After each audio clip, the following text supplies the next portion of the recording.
Betul. Ya.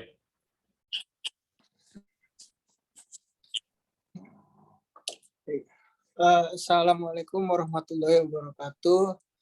Nama saya Fahri Wildan Yusuf dengan NIM 19.247 dan Muhammad Muammarul Ihsan Pasmawan dengan NIM 19.197. Di sini kami ingin menyampaikan hasil diskusi kami tentang berita yang telah disampaikan dosen untuk menjadi tugas kelompok. Saya mulai dari pegawai pemerintah dengan perjanjian kerja, disingkat P3K, atau dikenal juga oleh masyarakat sebagai pegawai honorer, adalah warga negara Indonesia yang memenuhi syarat tertentu yang didasarkan untuk jangka waktu tertentu dalam rangka melaksanakan tugas pemerintahan. Kedudukan hukum P3K sebagai ASN diatur dalam Undang-Undang Nomor 5 Tahun 2014 dan turunannya pada PP 11 Tahun 2017, PP Nomor 49 Tahun 2018 tentang manajemen pegawai pemerintah dengan perjanjian kerja dan peraturan Badan Kepegawaian Negara tentang petunjuk teknis pengadaan pegawai pemerintah dengan perjanjian kerja. Pemerintah kembali membuka pengadaan pegawai pemerintah dengan perjanjian kerja P3K guru pada tahun 2022. Pada pengadaan P3K tahun ini, pemerintah akan memprioritaskan tentang tenaga honorer yang sempat gagal pada pengadaan P3K tahun 2021.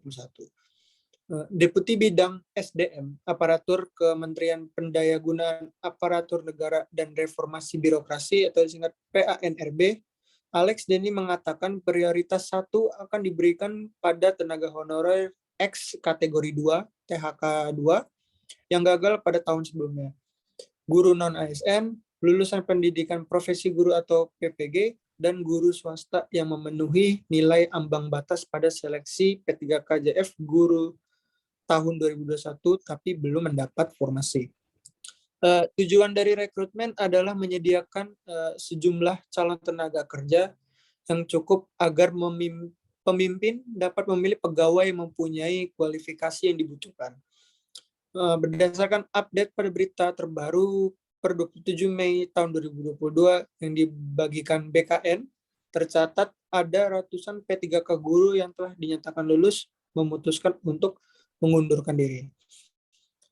P3K guru tahap 1 yang mengundurkan diri sebanyak 104 orang, terbanyak dari Provinsi Jawa Barat 7 orang, Kabupaten Merauke 5 orang, hingga DKI Jakarta sebanyak 4 orang, dengan orang yang lulus sebanyak 173.723.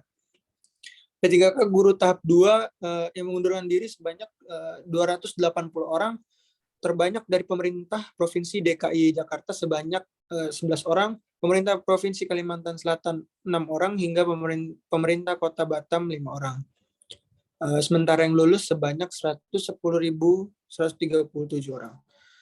P3K non-guru yang mengundurkan diri sebanyak 58 orang, terbaik dari Provinsi Jawa Timur 8 orang, pemerintah Kabupaten Kutai Kartanegara 7 orang, hingga pemerintah Kabupaten Musi Banyuasin 7 orang. Sementara yang lulus sebanyak 11.918 orang. Sebanyak 442 P3K mengundurkan diri, terdiri dari P3K guru tahap 1 104 orang, P3K guru tahap 2 280 orang, dan P3K guru non-guru 58 orang. Sehingga totalnya 442 P3K mengundurkan diri dengan alasan karena gaji dan tunjangan serta lokasi pekerjaan tidak sesuai ekspektasi, kehilangan motivasi, tidak mendapatkan kesempatan lain, dan lain-lainnya. Berdasarkan laporan jaringan P2G di daerah termasuk Jakarta, banyak guru swasta peserta P3K 2021 sudah dipecat oleh yayasan.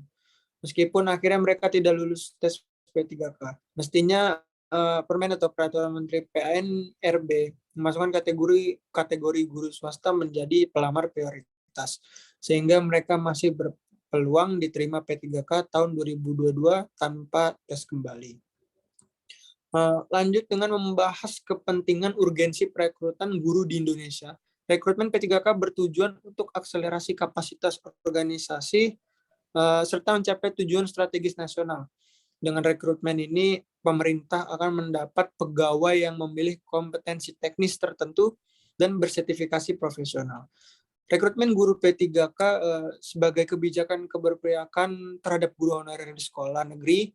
Komponen keberpihakan tersebut telah diatur pada Undang-Undang Nomor 5 Tahun 2014 tentang ASN yang meliputi beberapa hal seperti penilaian kinerja, penggajian, dan tunjangan, pengembangan kompetensi, dan penghargaan. Tujuan lainnya juga mendapatkan pegawai yang langsung didayagunakan dalam pelaksanaan tugas dan fungsinya, serta mendukung dinamika organisasi. Dengan skema ini, pemerintah juga hendak memulangkan para diaspora untuk berkarya di tanah air. Menteri Syarfuddin menekankan aspek perencanaan, pengembangan kompetensi, penilaian kinerja, promosi jabatan, dan rotasi sebagai acuan dalam mempertimbangkan ide dan gagasan yang mendukung regulasi nasional. Pemerintah berpegang pada 6 prinsip, yakni kompetitif, adil, objektif, transparan, bersih dari KKN, serta tidak dipungut biaya sama sekali. Selain melakukan rekrutmen P3K, pemerintah juga akan melakukan rekrutmen calon pegawai negeri sipil, singkat CPNS, untuk mengisi formasi di ujung pulau seperti Papua dan Papua Barat, serta daerah yang terdampak bencana.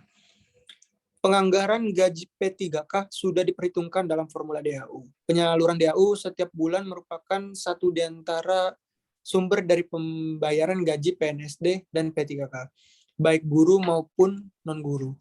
Penganggaran gaji P3K dianggarkan oleh pemerintah daerah mengacu pada Permendagri nomor 64 tahun 2020 tentang pedoman penyusunan APBD tahun 2021 yang memberikan ketentuan bahwa penganggaran gaji pokok dan tunjangan ASN serta kebutuhan pengangkatan CASN sesuai dengan formasi pegawai tahun 2021.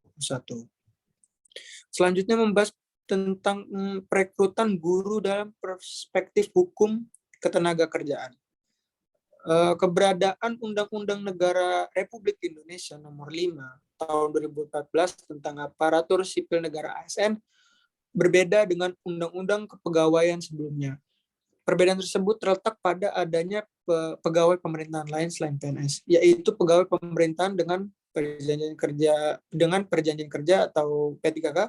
Apabila kita kaitkan dengan bentuk pengangkatan P3K adalah dengan perjanjian kerja untuk waktu tertentu. Maka secara tersirat, kedudukan P3K adalah pegawai pemerintah yang memiliki kekuatan hukum pada perjanjian kerja. Perjanjian kerja bagi P3K merupakan pengikat hubungan hukum antara pegawai pemerintahan non-PNS dengan instansi pemerintah yang mempekerjakannya.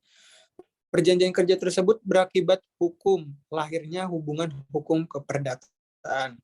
Mengikatnya hubungan hukum keperdataan ditunjukkan melalui kesepakatan kedua pihak untuk mengikatkan diri dalam suatu perjanjian berimplikasi terhadap perlindungan hukum hak-hak pekerja.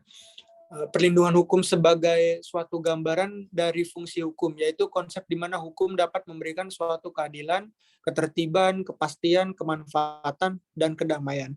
Mengingat pentingnya hal-hal tersebut, pelaksanaan pengangkatan P3K berdasarkan Undang-Undang ASN dan pengangkatan P3K yang memberikan perlindungan hukum bagi calon pegawai pemerintah di institusi perguruan tinggi. Analisa permasalahan dikaitkan dengan asas-asas umum pemerintah yang baik, sehingga dapat menggambarkan tentang pelaksanaan pengangkatan P3K di institusi tertinggi dan dapat memberikan perlindungan hukum. Terima kasih. Baik, selanjutnya saya akan melanjutkan. mengenai bagaimana perbedaan yang signifikan dengan model perekrutan guru di Indonesia sebelum adanya P3K. Jadi kalau kita berbicara tentang perbedaan, tentu kita yang paling berbeda dari eh, sebelum adanya P3K ini, eh, bahwasanya dulu kalau kita mau menjadi guru, tentu kita harus eh, mendaftar sebagai PNS gitu atau pegawai negeri sipil. Ya mungkin bisa juga tanpa jadi guru tanpa melewati tes CPNS gitu. Cuman itu statusnya bukan guru tetap, tapi guru honorer gitu. Nah, jadi dengan adanya P3K ini, kayak pemerintah tuh mau menyamaratakan gitu, bahwasanya eh, antara guru honorer sama PNS ini mempunyai kedudukan yang hampir sama gitu, dan juga yang paling berbeda juga dari status hubungan kerjanya juga. Nah, lalu yang kedua, bagaimana kelemahan praktek ini dalam perspektif perlindungan hukum bagi guru. Nah, jadi di sini saya menyimpulkan ada 4 macam kelemahan dari P3K ini. Yang pertama, itu jabatan guru, kalau kita melihat peraturan presiden nomor 38 tahun 2020, merupakan ada jabatan yang fungsional.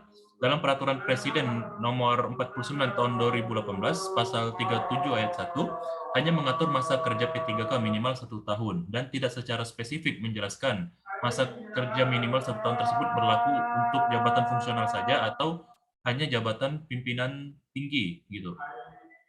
Nah, sedangkan pada pasal 37 ayat 5 secara spesifik menjelaskan masa kerja paling lama itu 5 tahun untuk seorang P3K yang menduduki jabatan pimpinan tinggi atau singkat JPT, dan jabatan pimpinan tinggi media gitu. Jadi bisa dikatakan bahwa pada pasal 37 ini belum mengatur secara rinci tentang masa perjanjian kerja untuk jabatan fungsional dan jabatan pimpinan tinggi gitu. Lalu yang kedua, secara rinci Menteri Pendayagunaan Aparatur Negara dan Reformasi Birokrasi atau disingkat Menpan RB mempunyai kewenangan membuat peraturan menteri tentang masa berlakunya perjanjian kerja P3K.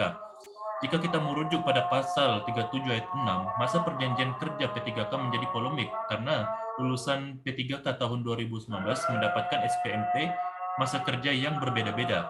Tidak seragamnya penetapan SPMT ini berpotensi menimbulkan persoalan baru, sebab perjanjian kerja berakhir secara otomatis juga menunjukkan adanya pemutusan hubungan kerja gitu.